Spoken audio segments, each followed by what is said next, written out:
ഇപ്പോൾ തിരുവനന്തപുരം കൊല്ലവും തമ്മിലാണ് മത്സരം നടന്നുകൊണ്ടിരിക്കുന്നത്. ഒന്നാം സ്ഥാനത്ത് തിരുവനന്തപുരം എത്തും എന്ന് പറഞ്ഞുകൊണ്ട് മത്സരിക്കുന്നു. അത് പറ്റൂല, കൊല്ലമാണ് ഒന്നാം സ്ഥാനം എത്തുമെന്ന് പറഞ്ഞുകൊണ്ട് കൊല്ലവും മത്സരിക്കുന്നു. അങ്ങനെ രണ്ട് ജില്ലകളും തമ്മിൽ ഇപ്പോൾ അടിയായിട്ടാണ് തോന്നുന്നത്. കാരണം ഒരേ ദിവസം ചെല്ലും തോറും മരണങ്ങൾ, അതായത് കൊലപാതകങ്ങൾ കൂടിക്കൂടി വരികയാണ്. ഇന്ന് ഇപ്പോൾ അറിയാൻ കഴിഞ്ഞത് തിരുവനന്തപുരത്ത് നടന്ന സംഭവമാണ്. തിരുവനന്തപുരം ആറ്റുകാൽ, അവിടെ വാടകയ്ക്ക് താമസിക്കുന്ന പെൺകുട്ടി വാടക വീട്ടിൽ വെച്ച് ആത്മഹത്യ ചെയ്തു എന്നാണ് അറിഞ്ഞത്. അതായത് തൂങ്ങി മരണം. തിരുവനന്തപുരം വർക്കല സ്വദേശിനിയും അവളുടെ ഭർത്താവ് തിരുവനന്തപുരം ഭരതന്നൂർ സ്വദേശിയുമാണ്. അപ്പം ഇവർ രണ്ടുപേരും തങ്ങളിലുള്ള വിവാഹം നടന്നിട്ട് 1.5 വർഷമായി. ഇപ്പോൾ 7 മാസമായി തിരുവനന്തപുരം ആറ്റുകാലിൽ വാടകയ്ക്ക് താമസം തുടങ്ങിയിട്ട്. കുട്ടികളൊന്നും ഉള്ളതായിട്ട് പറയുന്നില്ല ന്യൂസുകളിലൊന്നും. അപ്പോൾ ഇതിനിടയിൽ വെച്ച് നിരന്തരം അവിടെ വഴക്ക് നടന്നു. നിരന്തരം വഴക്ക്, വേറൊന്നിനുമല്ല, സ്വർണത്തിനും പണത്തിനും വേണ്ടിയുള്ള വഴക്കും അടിയും നിരന്തരം നടന്നുകൊണ്ടേയിരുന്നു. കുറച്ച് നാളൊക്കെ ഭർത്താവിൻ്റെ വീട്ടിലുണ്ടായിരുന്നു, അതായത് ഭരതന്നൂര്. ഇവിടെ വെച്ചും ഈ പെൺകുട്ടിക്ക് ഒരുപാട് പീഡനങ്ങൾ ഉണ്ടായിട്ടുണ്ട് എന്നാണ് അറിയാൻ കഴിഞ്ഞത്. പിന്നെ എങ്ങനെയൊക്കെയോ എന്തോ യവനെയും കൊണ്ട് വാടകയ്ക്ക് പോയി. അങ്ങനെയെങ്കിലും യവൻ്റെ സ്വഭാവം നല്ലതാവട്ടെ എന്ന് വിചാരിച്ചുകൊണ്ട് ഈ പെൺകുട്ടി യവനെയും കൊണ്ട് വാടകയ്ക്കാണ് തിരുവനന്തപുരത്ത് പോയിട്ട് അവിടെ വെച്ചിട്ടും ഈ പെൺകുട്ടിയെ നിരന്തരം ഉപദ്രവിച്ചു കൊണ്ടിരുന്നു. നീ പോയി സ്വർണം കൊണ്ടുവാടി, നീ പോയി പണം കൊണ്ടുവാടി എന്ന് പറഞ്ഞുകൊണ്ട് യവൻ നിരന്തരം യവളെ ഉപദ്രവിച്ചു കൊണ്ടിരുന്നു. അതായത് യവക്ക് 50 പവൻ ഇട്ടു. 50 പവൻ ഇട്ടത് എന്തിനാണ് ഇട്ടത്? ആ അച്ഛനും അമ്മയും ആ മകൾ പോയി നല്ലതുപോലെ ജീവിക്കട്ടെ എന്ന് വിചാരിച്ചുകൊണ്ട് 50 പവനും അതുപോലെ പണവുമൊക്കെ കൊടുത്തു. ഇവൻ എടുത്ത് ഓരോ ആവശ്യങ്ങൾ പറഞ്ഞ് പണയം വയ്ക്കുകയും അതുപോലെ വിൽക്കുകയും ഒക്കെ ചെയ്തു. ഇതിനെപ്പറ്റി അവിടെ നിരന്തരം ചോദ്യം ഉണ്ടാവും. പണയം വെച്ചാൽ ഒന്നുകിൽ പണയം തിരിച്ചെടുത്ത് കൊടുക്കൂല, അല്ലെങ്കിൽ സ്വർണം എന്തിനാണ് വിൽക്കണത്? എന്തെങ്കിലും ഒരാവശ്യം കാണൂലേ? അവൻ വിറ്റത് എന്തിനാണെന്നറിയണ്ടേ സ്വർണം വിൽക്കണത്? അവന് പെണ്ണ് പിടിക്കാനും കള്ളു കുടിക്കാനും, ഇത് 2 ആവശ്യങ്ങൾക്കാണ് ഇവൻ സ്വർണം ഉപയോഗിച്ചുകൊണ്ടിരുന്നത്. അതിന് ഈ പെൺകുട്ടി കൊടുക്കാതെ വരുമ്പോൾ ഇതിനെ അതിനകത്തിട്ട് നിരന്തരം ഉപദ്രവിക്കും. അപ്പോൾ ഈ ഉപദ്രവം സഹിക്ക വയ്യാതെ ഈ പെൺകുട്ടി അതിൻ്റെ അമ്മയ്ക്ക് ഇവൻ ഉപദ്രവിക്കുന്ന ഫോട്ടോകൾ എടുത്ത് അമ്മയ്ക്ക് അയച്ചു കൊടുക്കും. അതിൻ്റെ കഴുത്ത് ഇവൻ നല്ലതുപോലെ ഉപദ്രവിച്ച് അള്ളിക്കീറി വെച്ചിരിക്കുന്നു. അതുപോലെ കയ്യിൽ ഉപദ്രവിക്കുന്ന ദൃശ്യങ്ങളെല്ലാം ഈ പെൺകുട്ടി വീട്ടിൽ അമ്മയ്ക്ക് ഇട്ട് കൊടുക്കുമ്പോൾ അമ്മ പറയും, മോളവിടെ നില്ല്, നാണക്കേടാണ്, 50 പവനൊക്കെ തന്ന് കെട്ടിച്ചതല്ലേ, എങ്ങനെയെങ്കിലും സഹിച്ചെൻ്റെ മോൾ അവിടെ കിടേ. അപ്പം നമുക്ക് ന്യൂസ് ഒന്ന് കേൾക്കാം. 27-കാരി ആരതിയാണ് മരിച്ചത്. ഭർത്താവിൻ്റെ പീഡനത്തെ തുടർന്നാണ് ആരതി ജീവനൊടുക്കിയതെന്ന് കുടുംബം ആരോപിച്ചു. വിവരങ്ങളുമായി തിരുവനന്തപുരത്ത് നിന്ന് അജ്മൽ ദിറാർ ചേരുന്നു. അജ്മൽ, എന്തൊക്കെയാണ് വാർത്തയുടെ വിശദാംശങ്ങൾ? ദിലീപ്, ഇന്നലെ വൈകിട്ട് 7 മണിയോട് കൂടിയാണ് തിരുവനന്തപുരം ആറ്റുകാലിൽ വാടകയ്ക്ക് താമസിക്കുന്ന 27-കാരിയായ ആരതിയെ ആത്മഹത്യ ചെയ്ത നിലയിൽ കണ്ടെത്തിയത്. ഇപ്പോൾ ഇവരുടെ സ്ഥലം വർക്കല വടശ്ശേരിക്കോണമാണ്. ഇവർ വാടകയ്ക്ക് താമസിക്കുന്ന വീട്ടിലാണ് തൂങ്ങി മരിച്ച നിലയിൽ ആരതിയെ കണ്ടത്. ഇപ്പോൾ അതിൻ്റെ ഇൻക്വസ്റ്റ് നടപടികളൊക്കെ ഇവിടെ നടക്കുന്നുണ്ട്. അതോടൊപ്പം തന്നെ ആരതിയുടെ സംഭവം നടന്ന വാടക വീട്ടിലാണ് ഞങ്ങളുള്ളത്. ആരതി താമസിക്കുന്ന പ്രദേശത്തെ വാർഡ് മെമ്പർ നമ്മളോടൊപ്പം ചേരുന്നുണ്ട്.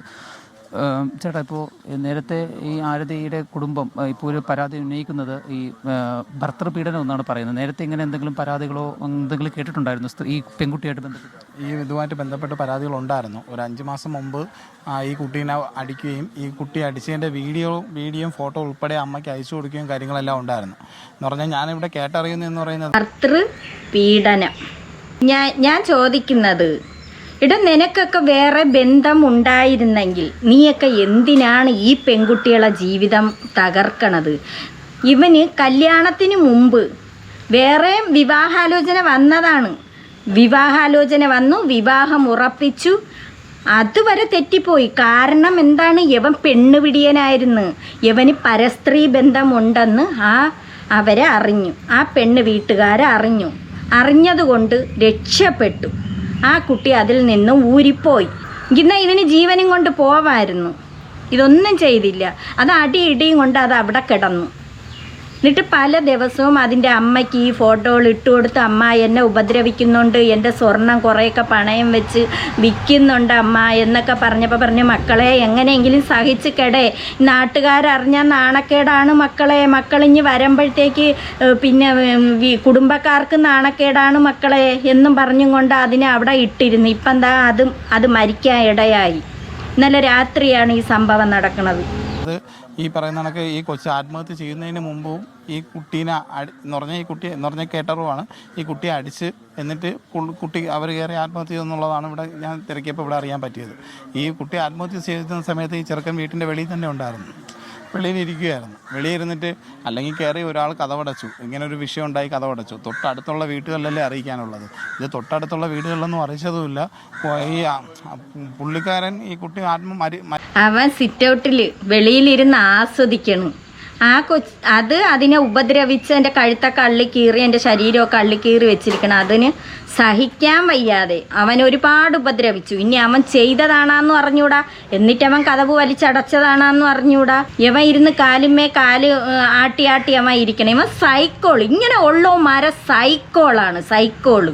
എന്നിട്ട് അവരെ കൂടെയാണ് ഈ വീട്ടിലുള്ളവർ വീണ്ടും ജീവിക്കാൻ പറയണം. നിങ്ങൾക്കൊക്കെ മനസ്സാക്ഷി എന്ന് പറയുന്ന ഒരു സാധനം ഉണ്ടാ. അവനെ കണ്ടാൽ ഒരു കുരുവില്ല. അവനെ കണ്ടു കഴിഞ്ഞാൽ നല്ല ഒരു മാന്യൻ. അവൻ അങ്ങനെയാണ്. അതുകൊണ്ടാണല്ലോ ആദ്യത്തെ വീട്ടുകാർ പോയത്. ഇവൻ്റെ ഈ സ്വഭാവം അറിഞ്ഞുകൊണ്ടാണ് ആദ്യം അവന് വിവാഹാലോചന നടത്തി വെച്ചിരുന്ന അവർ പോയത്.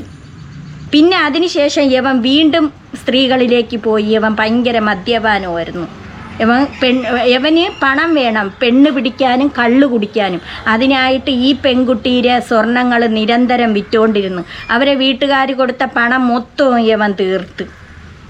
50 പവൻ ഇട്ടെന്ന് പറഞ്ഞാൽ ഇത്രയും കൊടുത്താണ് അതിനെ കല്യാണം കഴിപ്പിച്ച് പറഞ്ഞേച്ച്. ഇവൻ്റെ ദുശീലങ്ങളെല്ലാം ഇവൻ മറച്ചു വെച്ചും കൊണ്ട് ഇവൻ ഈ പെൺകുട്ടിയെ വിവാഹം കഴിച്ചു. വിവാഹം കഴിച്ചതിന് ശേഷമൊക്കെ ഈ വീട്ടുകാർക്ക് അറിയാമായിരുന്നു ഇവൻ്റെ ഉപദ്രവം. എന്നിട്ട് പോലും ഈ പെൺകുട്ടിയെ അവരെ വീട്ടിലേക്ക് കൊണ്ടുപോവുകയോ ഒന്നും ചെയ്തില്ല. ഇപ്പം ബന്ധുക്കാർ വന്നിരുന്നോണ്ട് പറയുന്നു, അമ്മയ്ക്കൊക്കെ അറിയാമായിരുന്നു ഈ പെൺകുട്ടിയെ ഉപദ്രവിക്കണത് അറിയാമായിരുന്നു. ഇത് വന്ന് എല്ലാ കാര്യവും പറയും. സ്വർണ്ണം എടുക്കുമ്പോഴത്ര ഇത് വിളിച്ചു പറയും. അടിക്കുമ്പോഴൊക്കെ ഈ ഫോട്ടോ ഇട്ട് കൊടുക്കും. ഭയങ്കര ഉപദ്രവമാണ് അമ്മ, കള്ളുകുടിയും ഇതുപോലെ വേറുള്ള സ്വഭാവങ്ങളുണ്ട്. ഇതൊക്കെ ഞാൻ ചോദിക്കുമ്പോഴാണ് എന്നെ എടുത്തിട്ട് അടിക്കണതെന്ന്. എന്നിട്ട് പോലും ആ വീട്ടുകാരൊന്ന് രക്ഷിക്കാത്ത നിങ്ങളൊക്കെ എന്തോന്ന് മനസ്സാക്ഷിയാണ്. എന്നിട്ട് നിങ്ങൾ ഈ ഇതിൻ്റെ അമ്മയെന്ന് പറയണവരായിരുന്നാലും അഥവാ സഹോദരന്മാരുണ്ടായിരുന്നാലും നിങ്ങളൊക്കെ സുഖമായി വാഴുന്നുണ്ടല്ലോ. ഇന്ന് നിങ്ങൾ ആ പെൺകുട്ടിക്ക് ഒരു തണലായി നിന്നിട്ടുണ്ടായിരുന്നെങ്കിൽ ഇന്ന് ആ പെൺകുട്ടി ജീവിച്ചിരിക്കുമായിരുന്നു. മരിച്ചു എന്ന് ഉറപ്പായപ്പോൾ ചെയ്തതെന്ന് പറയുന്നത് ഈ പറയുന്ന കണക്ക് കൂട്ടുകാരനെ ഫോൺ ചെയ്ത് വിളിച്ചു വരുത്തി. കൂട്ടുകാരനും കൂട്ടുകാരൻ്റെ വൈഫും കൂടെ ഇവിടെ വന്നതിന് ശേഷം അവരാണ് ഈ പോലീസ് സ്റ്റേഷനിൽ അറിയിക്കുന്നത്. ഇവിടെ ഇപ്പോൾ 8 മാസം മുമ്പാണ് ഇങ്ങോട്ട് താമസം മാറിയെന്ന് പറയുന്നത്, 7 മാസം മുമ്പ്. അപ്പോൾ അതിന് മുമ്പ് വടശ്ശേരി കൊടുത്ത പെൺകുട്ടിയുടെ വീട്ടിലുണ്ടായിരുന്ന സമയത്ത് ഇത്തരത്തിലുള്ള ഉപദ്രവങ്ങളൊക്കെ നേരത്തെ പെൺകുട്ടിയുടെ ഈ കുട്ടിയുടെ വീടാണ് അവിടെ. ഈ പയ്യൻ്റെ വീടെന്ന് പറയുന്നത് ഇവൻ ഉപദ്രവിച്ച് ഈ പെൺകുട്ടി കയറി ആത്മഹത്യ ചെയ്തെന്ന് ചെയ്യാൻ കയറി. ഇവൻ അവിടെ ഇരുന്ന് അവൾ മരിക്കട്ടെ, ഇവനാണോ ചെയ്തതെന്ന് അറിഞ്ഞൂടാ, മരിക്കട്ടെ എന്ന് പറഞ്ഞിരുന്നിട്ട് അവൻ്റെ കൂട്ടുകാരനെയും ഭാര്യയും കൂടെ വിളിച്ചു വരുത്തി. അവൾ മരിച്ച് എന്ന് വിളിച്ചു പറയണു. അവൻ പോലീസ് സ്റ്റേഷനിൽ അറിയിക്കുകയോ അല്ലെങ്കിൽ അതിനെ എന്തെങ്കിലും ചെയ്ത് അതിനെ ഹോസ്പിറ്റലിൽ എത്തിക്കുകയോ ചെയ്തില്ല. ഇതാണ് പെണ്ണുപിടിയന്മാരെ സ്വഭാവം എന്ന് പറയണ. അവനെന്ത്, അവൾ തീർന്ന അത്രയും നല്ലത്. പിന്നെ അവൾ ചോദിക്കൂലല്ലോ, നീ എന്തിന് പെണ്ണ് പിടിക്കാൻ പോണു എന്ന് ചോദിക്കൂലേ. ഇവന്മാർക്ക് രോഗങ്ങളും പിടിക്കൂലേ. രോഗങ്ങൾ പിടിച്ചവന്മാർ ചാവൂലേ. ഇങ്ങനെ ഈ സ്വന്തം ഭാര്യമാരെയും വീട്ടിൽ കൊണ്ടിരുത്തിയിട്ട് പരസ്ത്രീ ബന്ധത്തിന് പോണ. നീയൊക്കെ നോക്കിക്കോ, നീയൊക്കെ അവസാനം പുഴുത്തായിരിക്കും ചാവണത്, പുഴുത്ത്. തന്നൂരാണ് ഈ പയ്യൻ്റെ വീടെന്ന് പറഞ്ഞാൽ. കുട്ടിയുടെ വീടാണ് ഈ പറയുന്ന കണക്ക് ഈ വടശ്ശേരിക്കോണം, നമ്മൾ അവിടെ എൻ്റെ വാർഡിൻ്റെ അവിടുത്തെ വടശ്ശേരിക്കോണം. ഇവിടെ ഈ അന്വേഷിക്കാൻ തിരക്കിയ സമയത്ത് ഈ സ്വർണ്ണങ്ങളൊക്കെ ഇട്ട് 50 പവനായിട്ട് സ്വർണ്ണം ഇട്ടാണ് കല്യാണം കഴിച്ചത്. ഈ കല്യാണം കഴിച്ച ഈ സ്വർണ്ണങ്ങളെല്ലാം എടുത്ത് പണയം വയ്ക്കുകയും അതേപോലെ തന്നെ വിൽക്കുകയൊക്കെ ചെയ്തതായിട്ടാണ് അറിയപ്പെടുന്നത്. എന്ന് പറഞ്ഞാൽ അച്ഛൻ്റെ അമ്മയുടെയും പേരിൽ ഉൾപ്പെടെ ഈ സ്വർണ്ണങ്ങൾ കൊണ്ടുവന്ന് പണയം വെപ്പിച്ചിട്ടുണ്ടോ എന്നുള്ളത് മാത്രമാണ്. ഈ വീട്ടിൽ ഇപ്പം തന്നെ ഈ വീട്ടിൽ താമസിച്ചിരുന്നത് ഈ അതിലെന്ന് പറഞ്ഞ പയ്യനും അവൻ്റെ സഹോദരനും ഉൾപ്പെടെയാണ് ഇവിടെ താമസിച്ചിരുന്നത് എന്നുള്ളതാണ് അറിയുന്നത്. ദിലീപ്, ഇതാണ് ഈ പറഞ്ഞതുപോലെ പെൺകുട്ടിയുടെ വിവാഹം കഴിഞ്ഞിട്ട് ഇപ്പോൾ 8 മാസം കഴിഞ്ഞിട്ടുണ്ട്. ഈ 8 മാസം വിവാഹം കഴിഞ്ഞതിന് പിന്നാലെ തന്നെ ഇപ്പോൾ 8 മാസത്തിനിടയിൽ തന്നെ ഈ കൊടുത്ത സ്വർണത്തിന്റെ പേരിൽ അതോടൊപ്പം തന്നെ പല കാരണങ്ങളിൽ പറഞ്ഞ് ഇവർ അവൻ എന്തിനാ അവൻ്റെ സഹോദരനെയൊക്കെ കൊണ്ടുപോയി വാടകയ്ക്ക് പ്രത്യേകം താമസിക്കാൻ കൊണ്ടുപോയപ്പോൾ അവൻ്റെ സഹോദരനെയൊക്കെ എന്തിനു കൊണ്ടുപോയി? അവൻ നല്ലതുപോലെ ഭാര്യയെ നോക്കണ ഒരുത്തനാണെങ്കിൽ അന്തസ്സായിട്ട് കൊണ്ടുപോയി അവളെയും കൊണ്ടുപോയി സമാധാനമായിട്ട് ജീവിക്കാമല്ല. 2 പേരല്ലേ ഉള്ളായിരുന്നു. അപ്പം ഇവൻ മനഃപൂർവ്വം കൊണ്ടുപോയതാണ് ഇത്രയും ദൂരത്ത് ആ പെൺകുട്ടിയെ. അല്ലെങ്കിൽ അവൻ ഇവിടെ എങ്ങും ഇല്ലേ.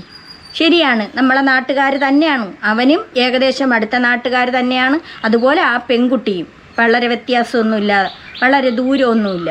ഇപ്പം ആറ്റുകാലം എന്ന് പറയുന്നത് തിരുവനന്തപുരത്തിൻ്റെ അങ്ങ് കിടക്കുകയാണ്. വാടകയ്ക്ക് താമസിക്കുന്ന വീട്ടിൽ വെച്ച് നിരന്തരം ഈ പെൺകുട്ടിയെ ഭർത്താവ് ഉപദ്രവത്തിന് വിധേയമാക്കിയിട്ടുണ്ടായിരുന്നുവെന്നാണ് ബന്ധുക്കളും അതോടൊപ്പം തന്നെ നാട്ടുകാരും പറയുന്നത്. മാത്രമല്ല ഈ 8 മാസമല്ല 1.5 വർഷമായെന്നാണ് പറയണത്. വിവാഹം കഴിഞ്ഞിട്ട് ന്യൂസിൽ പറയുന്ന കേട്ടു 1.5 വർഷമായെന്ന്, ചിലതിൽ 8 മാസം എന്ന് പറയുന്നു. ത്തിനിരായ സമയത്ത് ഈ പെൺകുട്ടിക്കേറ്റ മുറിവിൻ്റെ ദൃശ്യങ്ങളൊക്കെ അമ്മയ്ക്ക് എടുത്ത് അയച്ചു കൊടുത്തിട്ടുണ്ടെന്ന് പറയുന്നത്. ഇപ്പോൾ പെൺകുട്ടിയുടെ വല്യച്ഛൻ കൂടി നമ്മളോട് ചേരുന്നുണ്ട്. ഇത് പെൺകുട്ടി നേരത്തെ ഇത്തരത്തിലുള്ള പരാതികൾ കുടുംബത്തോട് പറഞ്ഞിട്ടുണ്ടായിരുന്നു. അന്ന് കുടുംബത്തിൽ ഏതെങ്കിലും തരത്തിലുള്ള ഇടപെടലിന് സാധ്യമായിരുന്നില്ല. ഇടപെട്ട് അമ്മയും അവളെ ചേച്ചിയുടെ ഹസ്ബൻഡുമായിട്ട് പറഞ്ഞു ഒതുക്കി വരെ കൗൺസിലിങ്ങിന് വരെ വിട്ടു. ഇങ്ങനെയുള്ള പ്രശ്നങ്ങളൊക്കെ ഉണ്ട്, ഇവന് വേറെ ഒരു അഫെയറുണ്ട്. ഇതിനു മുമ്പ് എൻഗേജ്മെന്റ് നടത്തിയ പെണ്ണ് മരണപ്പെട്ട വിവരമൊക്കെ ഈ പെൺകുട്ടി വീട്ടിൽ പറയുകയാണ്, അമ്മ ആ മുറിവ് വരെ ശരീരത്തിലുണ്ടാവുന്ന അവൻ ചെയ്തു കൂട്ടിയ മുറിവ് വരെ കാണിച്ചു പറഞ്ഞു, കരഞ്ഞ് കാല് പിടിച്ച് പറഞ്ഞു. അപ്പോൾ വീണ്ടും ആ നീചൻ്റെ കൂടെ ആ ദുഷ്ടൻ്റെ കൂടെ ഒരുമിപ്പിച്ച് വിട്ടു. എന്നിട്ട് കൗൺസിലിങ്ങിനും കൊണ്ടുപോയി. ഈ യവന്മാർക്കാണ്, ഈ സൈക്കോക്കാണ് കൗൺസിലിംഗ് കൊടുക്കാനുള്ള ഇങ്ങനെയുള്ളവന്മാരാ. എങ്കിൽ നിങ്ങളൊരു കാര്യം ചെയ്യും, ഈ കൗൺസിലിംഗ് നടത്തണവരങ്ങ് അവന്മാരെ അങ്ങ് വീട്ടിൽ കൊണ്ടുവന്ന് നിർത്തണം. മാന്യന്മാരായിട്ടാണ് അവരുടെ അടുത്തൊക്കെ സംസാരിക്കണത്. ആ പെണ്ണാണ് അവിടെ അനുഭവിക്കണത്, ആ പെൺകുട്ടിയാണ് അനുഭവിക്കണത്. പാസം തോന്നണവർ കൊണ്ടങ്ങ് പോകണം, അതാണ് വേണ്ടിയത്. ഇനി നീ പുഴുങ്ങി തിന്നടാ ആ സ്വർണ്ണം എടുത്ത്, ബാക്കിയുള്ളത് നീ പുഴുങ്ങി തിന്ന്. അറിയുന്നത് ഇവൻ നിശ്ചയം കഴിച്ചു വെച്ചിരുന്ന പെണ്ണ് ആത്മഹത്യ ചെയ്തതാണ്. അതിനുശേഷം ഇവന് പിന്നെ ഒരു അഫെയർ ഉണ്ടായിരുന്നപ്പോഴാണ് അത് വേണ്ടാന്നും പറഞ്ഞുകൊണ്ട് ഈ പെണ്ണിനെ കല്യാണം കഴിക്കുന്നത്. ഇതൊക്കെ ഞങ്ങൾ ഈ പെൺകുട്ടിയെ കല്യാണം കഴിച്ച് കൊണ്ടുവന്ന് അതിന് മുമ്പാണ് വേറൊരു പാർട്ടി പോയത്. അതിന് മുമ്പ് ഇവന് പല പെണ്ണുങ്ങളുമായിട്ടുണ്ടായിരുന്നു. ഈ പെൺകുട്ടിയെ കൊണ്ടുവന്നതിന് ശേഷവും ഇങ്ങനെയുള്ള കാര്യങ്ങൾ ഈ പെൺകുട്ടി പിടിച്ചത് കൊണ്ടാണ് അതിനെ അവിടെ നിരന്തരം ഇട്ട് അതിനെ ഉപദ്രവം തുടങ്ങിയത്, അതിനെ അടി. ഇപ്പം അടുത്ത സമയങ്ങളിലൊക്കെയാണ് അറിയുന്നത്. അയലത്തും അവിടെ ഉള്ളവരൊക്കെ തിരക്കിയപ്പോഴത്തേക്കാണ് ഈ പരതന്നൂർ നമ്മളവിടെ നിന്ന് 10-60 കിലോമീറ്റർ ദൂരമുണ്ട് വർക്കലയിൽ. അപ്പോൾ ഈ പ്രശ്നങ്ങളൊന്നും ഇല്ലയെന്ന് പറഞ്ഞ് നിശ്ചയം ഒരു പെണ്ണിനെ കഴിച്ചു വെച്ചിരുന്ന അത് ആത്മഹത്യ ചെയ്തെന്ന്. അപ്പം ഇവന് വേറൊരു ബന്ധമുണ്ട്. അപ്പം എല്ലാം ഉറപ്പിച്ച് വെച്ച് ഇവൻ മൊത്തത്തിൽ കുഴപ്പമാണല്ല. ആ പെങ്കൊച്ചും അതിന് നാണക്കേടായില്ലേ? നിശ്ചയം കഴിപ്പിച്ച് കല്യാണ ഡേറ്റ് തീരുമാനിച്ച് എല്ലാം കഴിഞ്ഞു. അപ്പം ഇനി വിചാരിക്കൂലേ അതിന് വേറൊരു ജീവിതം കിട്ടൂല. അപ്പോഴാണ് ഈ മാടൻ്റെ സ്വഭാവം അറിയണത്. അറിഞ്ഞപ്പോൾ പിന്നെ അത് മരിച്ചു. എന്തൊരു കഷ്ടം. അടുപ്പാണ് ഓരോ വണ്ടി വരും, ഒരു എർട്ടിക്കയിൽ വരുന്നു. ഇതൊക്കെ അവൻ ലോൺ ഇട്ടെടുത്ത്, അല്ലെങ്കിൽ അവൻ്റെ അച്ഛനും അമ്മയ്ക്കും ഈ ഡ്രൈവിംഗ് സ്കൂളാണ്. അപ്പോൾ അതിൽ അമ്മയും സഹിതം പഠിപ്പിക്കാൻ പോകുന്നുണ്ട്. ഇങ്ങനെ ഒരു നല്ല രീതിയിൽ പോവുകയാണെന്നാണ് ഞങ്ങളെല്ലാം കരുതിയിരുന്നത്. പക്ഷേ ഈ പെണ്ണ് ഇത്രയും സഹിച്ചാണ് ജീവിക്കുന്നത്. ഇതിൽ പെൺകുട്ടിക്ക് ഉപദ്രവിച്ചിട്ടുണ്ട് പാടകളുടെ ചിത്രങ്ങളൊക്കെ അമ്മക്കെടുത്ത് അയച്ചു കൊടുത്തു എന്ന് പറഞ്ഞു. ആ സമയത്ത് പോലീസ് അതെല്ലാം എടുത്തായിരുന്നു. അത് കഴിഞ്ഞിട്ട് മദ്യപിക്കുന്ന ഈ പെങ്കൊച്ചിന്റെ ബന്ധുവാണ് ഇപ്പോൾ സംസാരിച്ചത്. ആ കുട്ടി അത്രയ്ക്ക് സഹിച്ചാണ് അത് അവിടെ ജീവിച്ചത്. പക്ഷെ വീട്ടുകാരടുത്ത് പറഞ്ഞിട്ട് ആ വീട്ടുകാർ വീണ്ടും ഒത്തുതീർപ്പാക്കി അങ്ങ് വിട്ടുകൊടുക്കുകയാണ്. അവന്മാർ അവരടുത്ത് നല്ലതായിട്ടാണ് സംസാരിക്കുന്നത്. ആ പെൺകുട്ടിയാണ് അവിടെ അനുഭവിച്ചത്. ആ അമ്മ അഥവാ സഹോദരന്മാരുണ്ടെങ്കിൽ ആ സഹോദരന്മാരെയും തന്നെ പറയണം. ആ പെൺകുട്ടിയെ കൊലയ്ക്ക് കൊടുത്ത നിങ്ങളാണ്, നിങ്ങളെ കുടുംബമാണ്. എന്ന് പറഞ്ഞാൽ ഈ പെൺകുട്ടിയുടെ കുടുംബം തന്നെയാണ് കൊലയ്ക്ക് കൊടുത്തത്. അല്ലെങ്കിൽ ഇന്ന് അത് ജീവിച്ചിരുന്ന സന്തോഷത്തിൽ അതിനെ വിളിച്ചോണ്ട് പോയിരുന്നെങ്കിൽ അതിന്ന് ജീവനോടെ ഇരുന്നനെയായിരുന്നു. എൻ്റെ ഫോട്ടോ എടുത്ത് തള്ളയ്ക്ക് അയച്ചു കൊടുത്തു. അതും പോലീസ് ഇന്നലെ എടുത്തിട്ടുണ്ട്. അവൾ എഴുതി വെച്ച ലെറ്ററുകളും മൊബൈലും ഒക്കെ അവർ എടുത്തുകൊണ്ട് പോയിട്ടുണ്ട്. അപ്പോൾ അവരിവിടെ ഇരിക്കുമ്പോഴും ഈ മരിച്ചെന്നറിഞ്ഞിട്ട് പോലും ഇവ ഈ കഥകൾ ചവിട്ടിത്തുറക്കെ അകത്ത് നാട്ടുകാരെ വിളിക്കുകയോ ഒന്നും ചെയ്തിട്ടില്ല. നാട്ടുകാരെ മദ്യപിക്കുന്ന ഫോട്ടോയും വീഡിയോയും വരെ വീട്ടുകാർക്ക് അയച്ചു കൊടുത്തു. എന്നിട്ട് പോലും ആ വീട്ടുകാർ വീണ്ടും ഒത്തുതീർപ്പാക്കി വിട്ടുകൊടുത്ത് ആ കൈയൊക്കെ അതാ വെച്ചിരിക്കണ കണ്ട ആ കുട്ടീൻ്റെ കൈ. അപ്പുറം ഇത്രയും ഇവിടെ ഒരു ഉത്സവം കൂടെ നടക്കുന്ന സമയമായിരുന്നു, വൈകിട്ട് 6 മണി സമയത്ത്. എന്നിട്ട് പോലും ഇവിടെ ഇങ്ങനെ ഒരു സംഭവം നടക്കുന്ന ഈ പബ്ലിക്കിനെ നാട്ടുകാരെ ആരെയും അവൻ വിളിച്ചില്ല. അവൻ്റെ സുഹൃത്തിനെയും ഭാര്യയും വിളിച്ചു വരുത്തിയിട്ട് അവൻ പോലീസിനെ വിളിച്ച് നാട്ടുകാരും പോലീസും കൂടെയാണ് ചവിട്ടിത്തിറക്കുന്നത്. അതുവരെ അവനൊരു കൂസലും ഇല്ലാതെ അവിടെ ഇരുന്നു. ഇതിൽ ഈ പെൺകുട്ടി ഉപദ്രവിച്ചിരുന്നത് ആഭരണം ഇട്ടത് കുറഞ്ഞു പോയി ആ പേര് പറഞ്ഞിട്ട് അങ്ങനെ വിൽക്കാൻ കൊടുക്കാത്തതിനുള്ള വൈരാഗ്യങ്ങളാണ്. അവരെ കുടുംബമേ ഈ ഇത് കിട്ടിയ സ്വർണം വിറ്റിട്ടുള്ള ആർഭാട ജീവിതങ്ങളായിരുന്നു അവർ രണ്ടുപേരും. പണയം വെച്ച് കുറേയൊക്കെ പണയം വെച്ച് കുറച്ച് വിറ്റ് ഇനി ബാക്കിയുള്ളത് അവന് വിൽക്കാൻ കൊടുക്കാത്തത് കൊണ്ട്, അവന് ഇത് പെണ്ണ് പിടിക്കാൻ പോവാനായിട്ട് വിൽക്കാൻ കൊടുക്കാത്തത് കൊണ്ട് ആ കൊച്ച് കുറച്ചൊക്കെ കൊടുത്ത്, അത് കുറേ കൊടുത്തു. എന്നിട്ട് അവന് ബാക്കിയുള്ളത് വിറ്റ് അവന് ബാക്കിയുള്ള പരിപാടിക്ക് പോവാൻ കൊടുക്കാത്തത് കൊണ്ടാണ് ഇതിനെ ഇത് കണക്കാക്കിയത്, ഉപദ്രവിച്ചത്. ഇതിനറിയാമായിരുന്നു അവൻ സ്വർണം വിൽക്കണത് മൊത്തം പെണ്ണ് പിടിക്കാനാണ് പോണേന്ന്, പെണ്ണുങ്ങൾക്കാണ് കൊണ്ട് കൊടുക്കണേന്ന്. അതുകൊണ്ടാണ് ഈ പെൺകുട്ടി അവിടെ പ്രതികരിച്ചത് കൊണ്ട് അവൾ അഴുക്കയായി, അവളെ വീട്ടുകാർക്ക് ഇഷ്ടമല്ലാതായി. എന്നിട്ട് പോരെങ്കിൽ ഒത്തുതീർപ്പും കൂടെ ആക്കി അങ്ങ് പറഞ്ഞു വിട്ടുകൊടുത്തു, നീ പോയി ജീവിച്ചല്ല അമ്മച്ചി അച്ഛനും കൂടെ കണ്ടുകൊണ്ടിരിക്കും.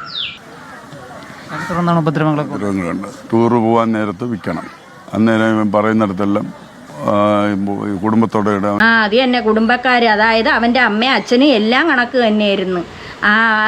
അതാണ് അവർ ഡ്രൈവിംഗ് സ്കൂളും അതും ഇതുമൊക്കെ ഇട്ടെന്ന്. അവർ ഭയങ്കര ആർഭാട ജീവിതമായിരുന്നു ഈ പെൺകുട്ടിയുടെ സ്വർണം വെച്ചിട്ട്. പറയുന്നിടത്തെല്ലാം കുടുംബത്തോടെ ഇടാം, അവൻ്റെ അമ്മയും അച്ഛനെയും അവൻ്റെ അനിയനെയും കൂടെയാണ് കൊണ്ടുപോകുന്നത്.